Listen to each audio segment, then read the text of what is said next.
Boa tarde a todos. Estamos aqui no Corner, Ireland Corner da Universidade de São Paulo, das Relações Internacionais, e é um grande prazer de voltarmos a apresentar Poesia ao Meio-Dia com Susan Roy, nossa âncora desse programa e mentora, que iniciamos já há 2 anos, quase, e que estamos retomando nesse semestre e nos seguintes, sempre ao meio-dia. So you are all welcome to this program, Poetry at Midday, with Susan Hoy, coming back to give us the pleasure of her readings of poetry, and for us to have this moment of enjoying the selection that she had done. So Susan, thanks a lot for coming back to us, and then the screen is yours. Thank you very much, Laura. It's lovely to be back at Poesia do Meio-Dia. I'm delighted to be here, and I hope to share and enjoy some moments of poetry with you guys in Brazil over the forthcoming months. So thank you very much again for having me. I'm delighted to be part of this initiative as usual. So will we get started then? I've picked a selection of poetry this month, and it's basically as I'm coming to you from Ireland, where autumn is in full flight, I have focused on this amazing season that we celebrate here. Our clocks went back at the weekend, so now our days will get much shorter as we head towards winter. Here in Ireland, autumn traditionally starts at the beginning of August. Meteorologically, we kind of think of it in September, but traditionally it was the start of August. And then at the end of October, it's the official ending or the traditional ending when we celebrate Samhain or Halloween. It's a really beautiful time here in Ireland. The weather is usually mild. The trees display a wonderful range of red and yellow and orange leaves, which then fall to the ground. And of course, this has inspired a fantastic range of poems about autumn. So I'm going to start off with the first one, a short but beautiful poem written by W.B. Yeats called The Falling of the Leaves. And we find Yeats very nostalgic in this poem, reflecting on life and love and the passage of time, which is a big theme in autumn for many poets. The Falling of the Leaves by W.B. Yeats. Autumn is over long leaves that love us, and over the mice in the barley sheaves. Yellow the leaves of rowan above us, and yellow the wet, wild strawberry leaves. The hour of waning and love has beset us, and weary and worn are our sad souls now. Let us part, ere the season of passion forget us, with a kiss and a tear on thy drooping brow. So the next poem is a poem on autumn by Patrick Kavanagh. Again, he's talking about the leaves and the colours. But I guess with autumn, there's always a tinge of sadness. Goodbye to the summer, winter is coming. In Ireland, like it signifies more or less bedding down for the long season ahead of winter when the days are dark. Autumn by Patrick Kavanagh. I will make you a pillow of leaves, leaves yellow and red, fallen from trees that are dreams, imprisoned. A long, silent lane. A sweet singer singing over the dead. We woke as the veil is drawn closer over each head. Mystical autumn, fulfillment, mother of bread, young laughter that carries old age, vanquished.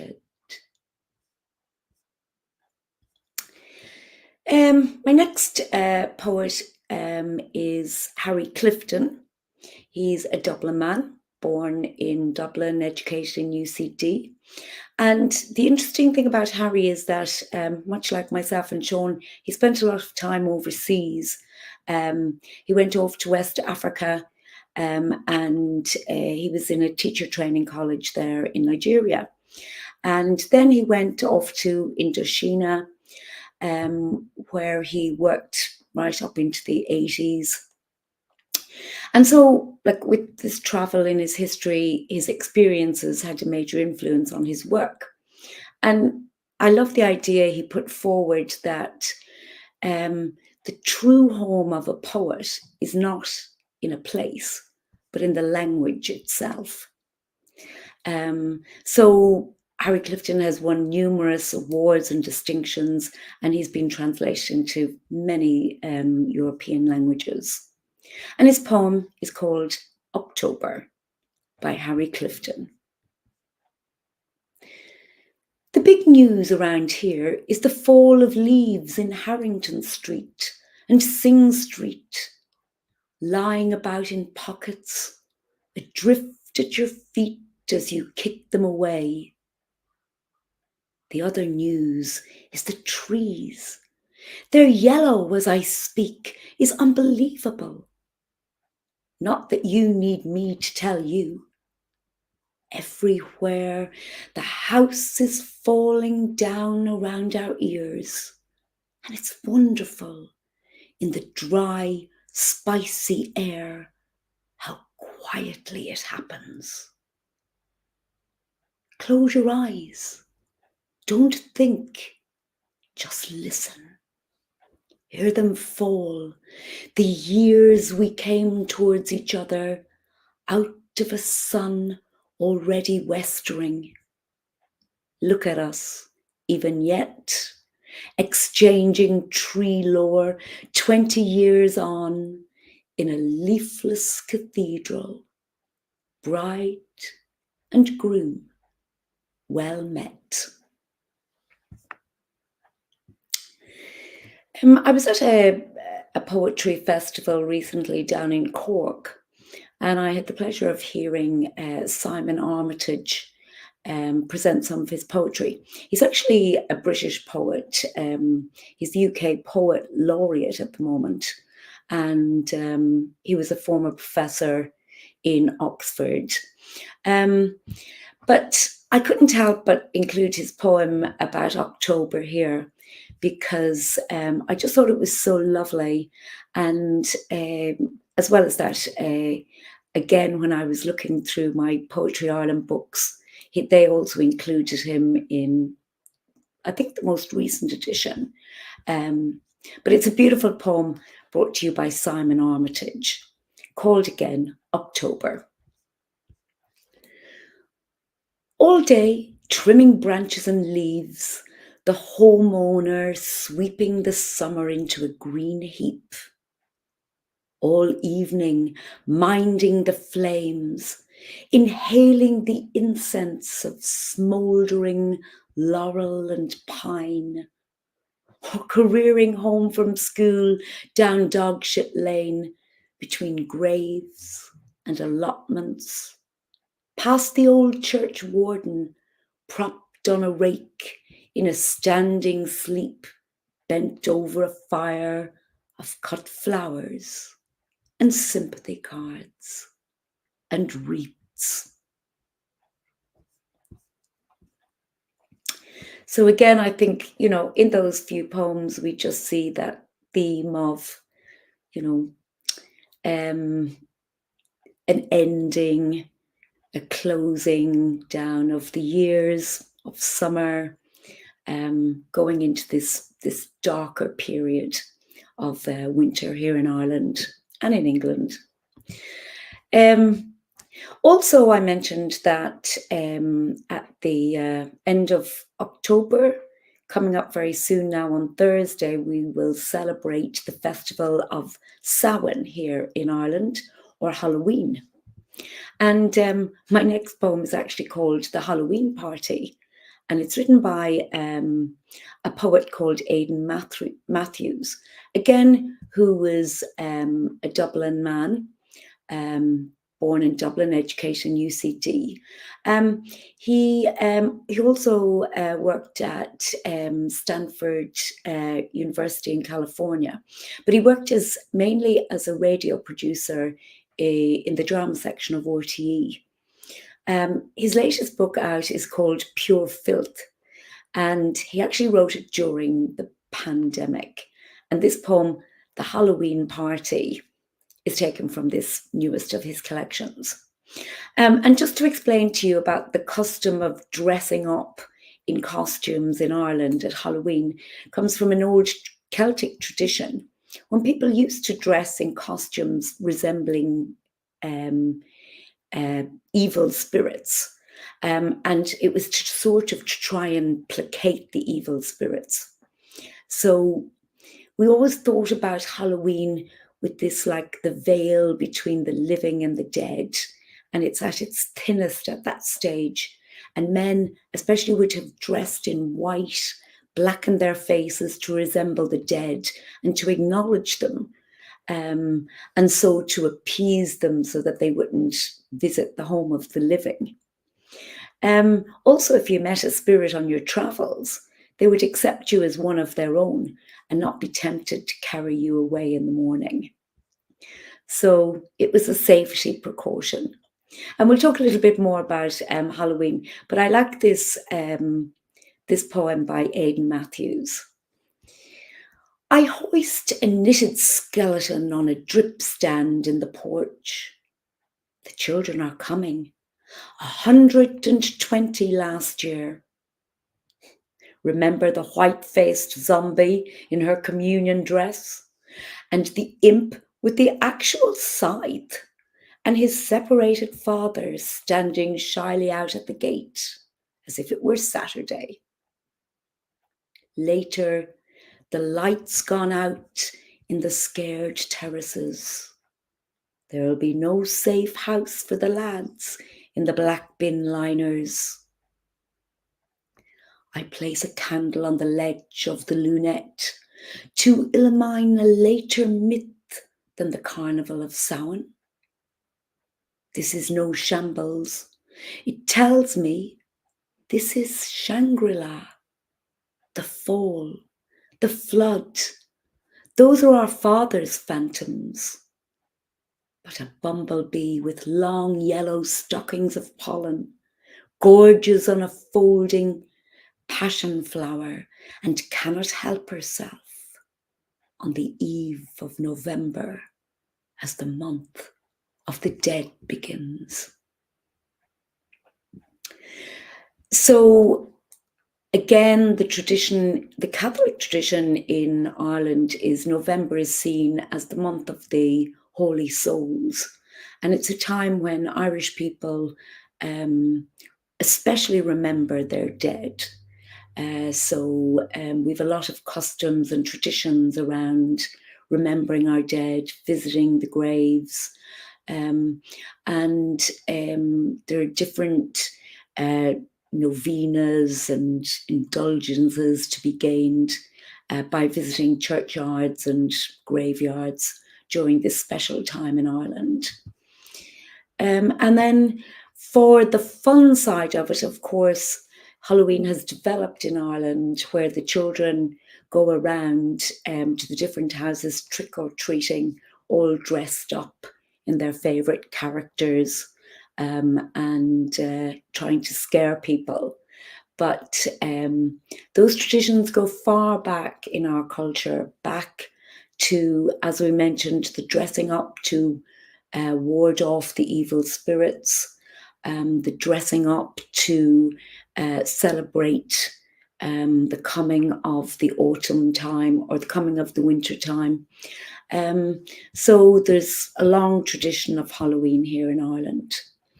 And we also have this tradition of a firm belief in ghosts and spirits. And my next poem is about a man who was called a ghost hunter, and he was listening and trying to find ghosts in old buildings. It's written by an Irish-American poet. Her name is Caitlin Doyle, and she's a rising star in American poetry at the moment, and is seen as like a highly original voice.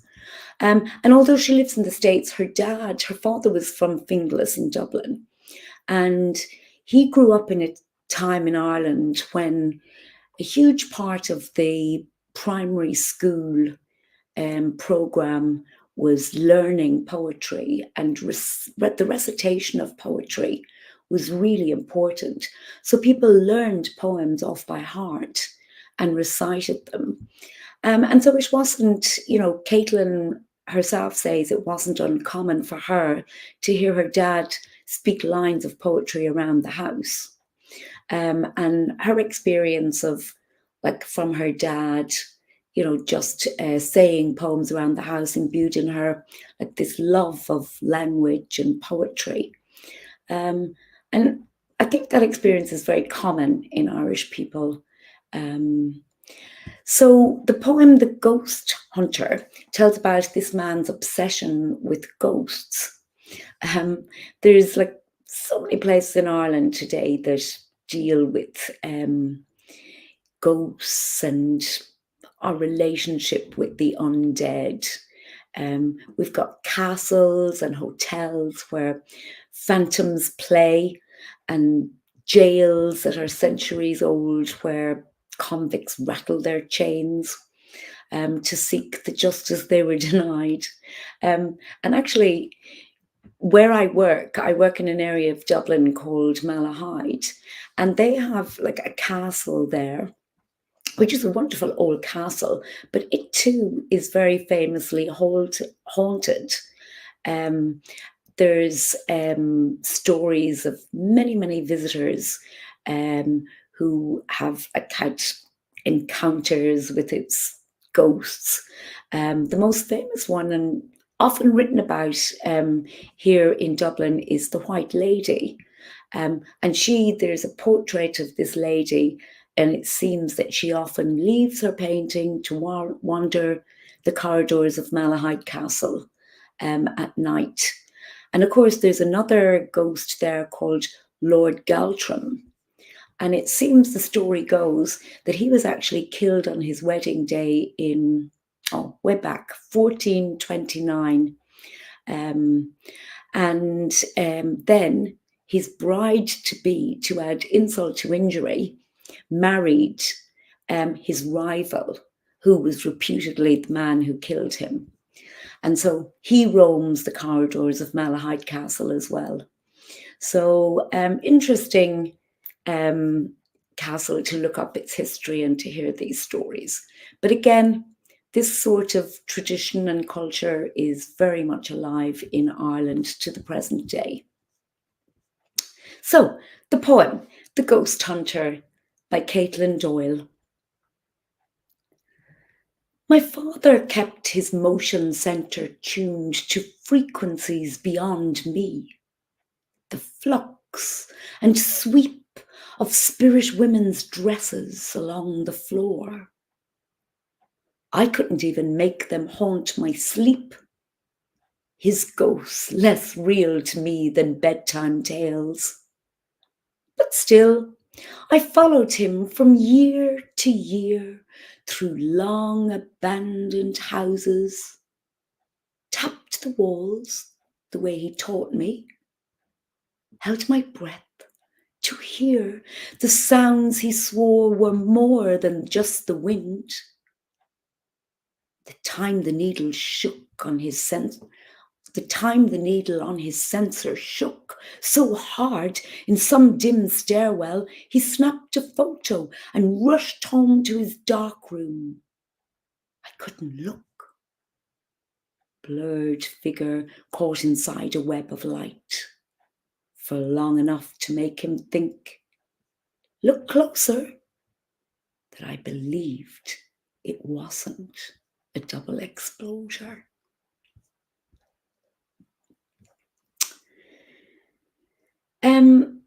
My next poem talks about the banshee. The banshee in Ireland is a female spirit, and she is considered to be an omen of death.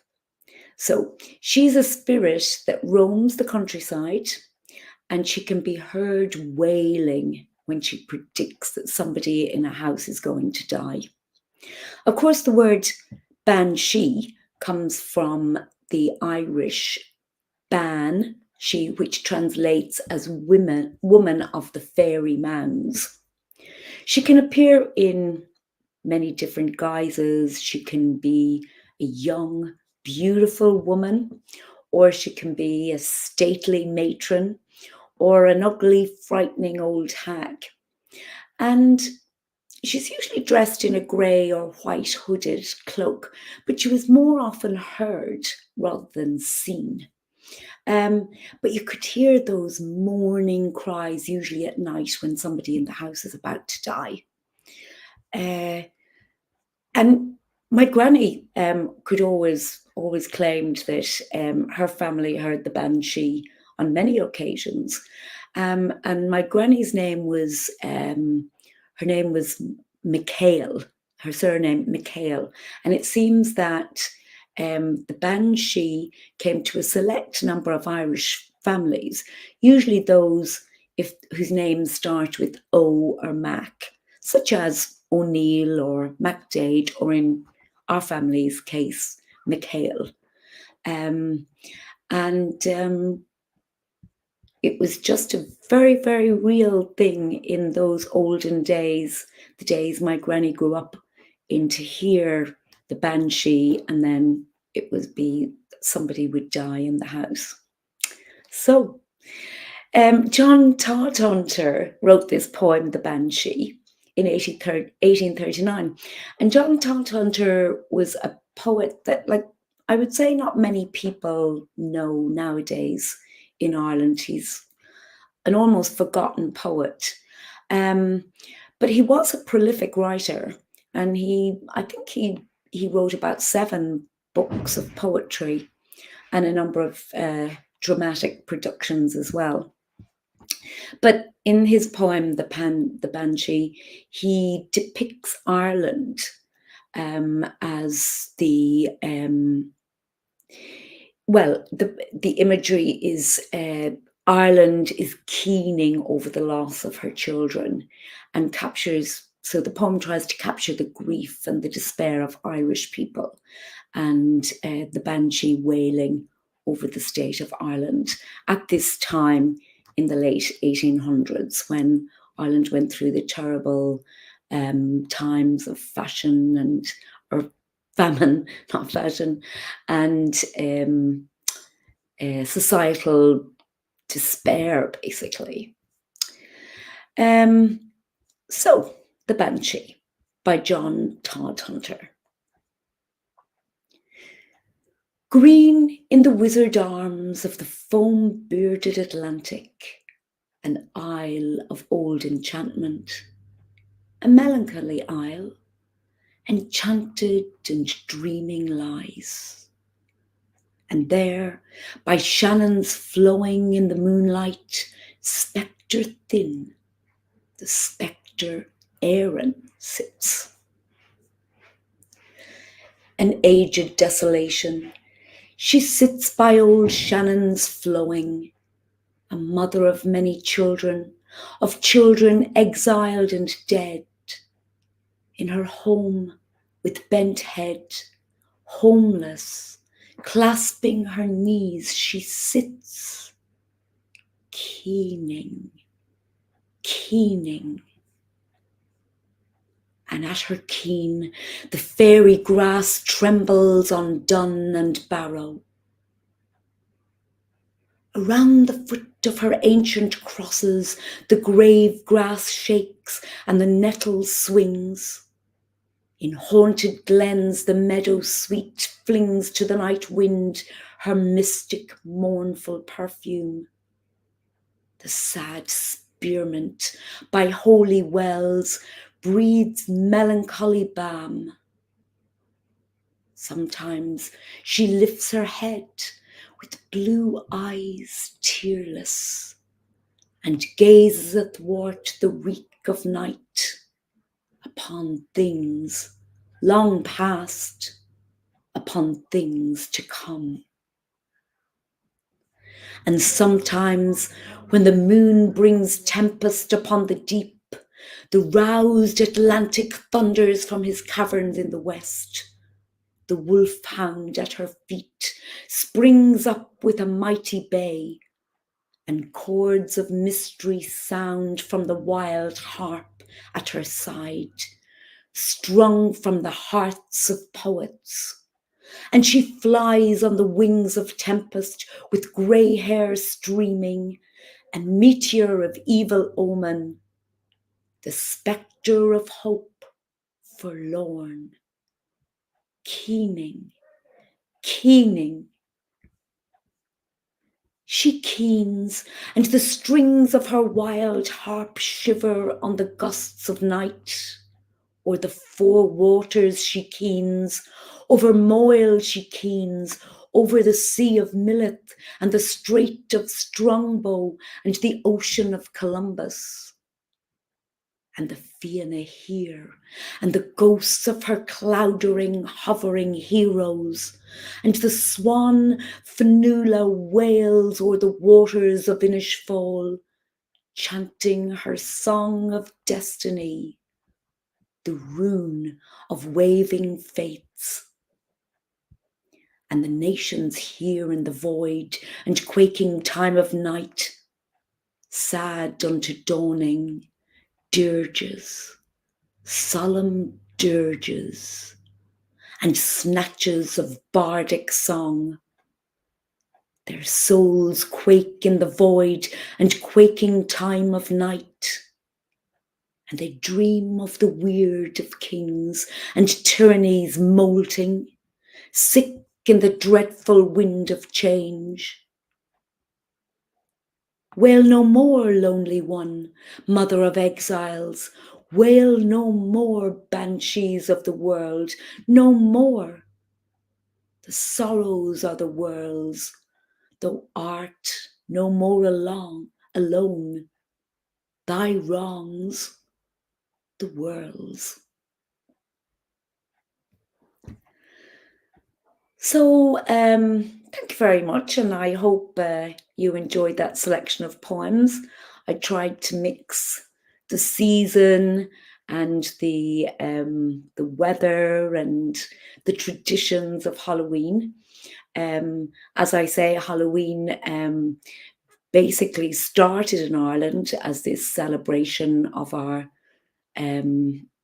of Halloween and Samhain and the ghosts and the spirits from our tradition.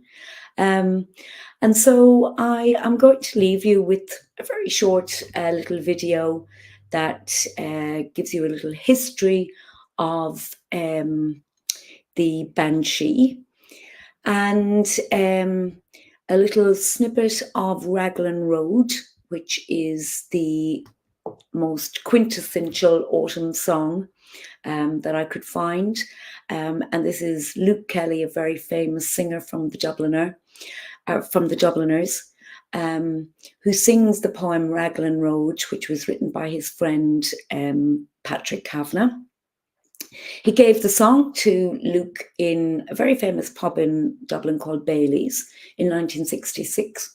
And when Patrick Kavanagh asked Luke to sing my song, to which Luke inquired, "And what song is that, Mr. Kavanagh?" But it was the poem Raglan Road, and it's very famous. It's been covered by Ed Sheeran, Van Morrison, Sinead O'Connor, Mark Knopfler. They're just to name a few. But here in Ireland, we think that Luke Kelly's version is the definitive version. So I hope you enjoy, and I hope you'll join me again next month when we will share some more poems and give you a little bit more of information and tidbits from Ireland. Okay, it was lovely being with you, and thank you very much.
On Raglan Road of an autumn day, I saw her first and knew that her dark hair would weave a snare that I might one day rue. I saw the danger and I passed along the enchanted way, and I said, let grief be a fallen leaf at the dawn of day.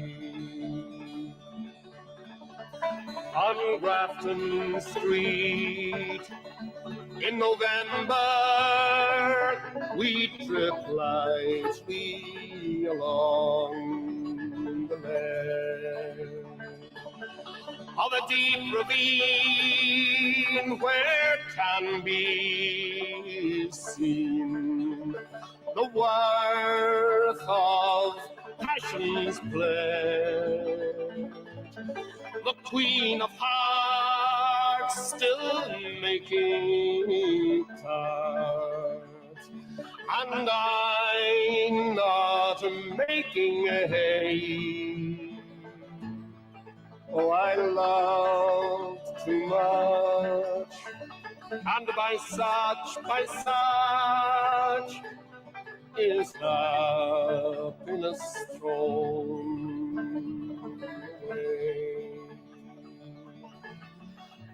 I gave her gifts of the mind, I gave her the secret sign that's known to the artists who have known the true gods of sound and stone, and word and tint without stint. I gave her poems to say with her own name there, and her own dark hair like clouds over fields of a May. On a quiet street where old ghosts meet. I see her walking away from me so hurriedly.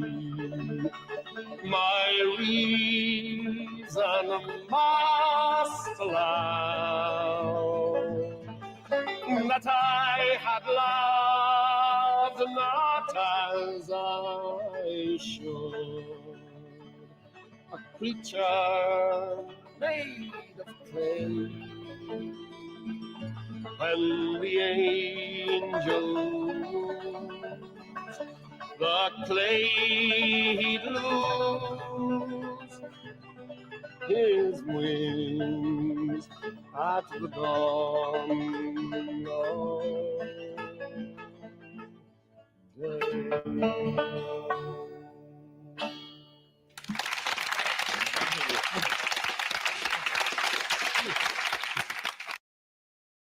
O que você pode fazer quando vidas são destruídas em zonas de guerra?